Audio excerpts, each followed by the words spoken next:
Okay, let's finish chapter 13. So the jury is huddled. Jessie stood up, then sat down, then stood up again. She felt that dangerously bubbly feeling she sometimes got in her stomach. She started to think, if she had to throw up, where would be the best place to do it? Behind the podium? By the trees? Could she make it to a bathroom in time? She wished she could talk to Evan, but one look at him told her she'd better stay clear.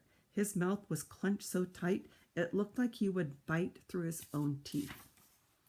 "Break!" shouted Adam, clapping his hands together loudly. The jury huddle broke up, and Jessie saw Adam quickly scribble something on a slip of paper, then hand the paper to David.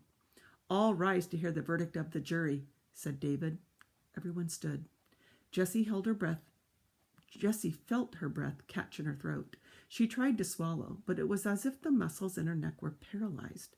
A picture swam into her head, standing up in front of the whole class and apologizing to Scott Spencer. "My mom's coming over," said Carly, pointing to the parking lot. Jessie turned to see a tall woman wearing sunglasses and a baseball cap heading toward them. "Hurry up," said Adam. "Okay," said David, his voice rising to a squeak.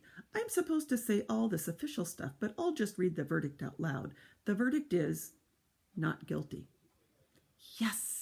shouted Scott Spencer, jumping in the air and double pumping both fists over his head. "I win! Man, I cannot wait for Monday morning." But nobody else moved, and nobody else said a word. Something had gone terribly wrong out here on the playground.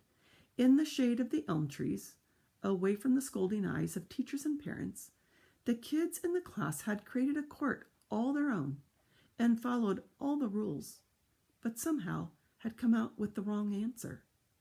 Jessie felt it, and so did everyone else. Jessie was sure of it. "Are we done?" asked David, holding his gavel aloft. "Jessie?" Jessie nodded.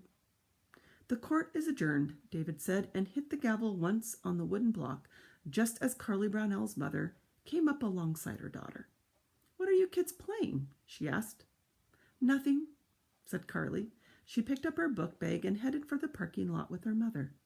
David stuffed the black robe and gavel into his brown paper bag and headed for the path. About half of the other kids followed, but the rest of the fourth graders stayed where they were. All of a sudden, a voice sliced through the air. "This is not over." Evan was standing with a basketball in his hands. "You and me," he said, poking Scott Spencer in the chest so hard Scott took a step back. "On the court. The basketball court." And that's the end of chapter 13.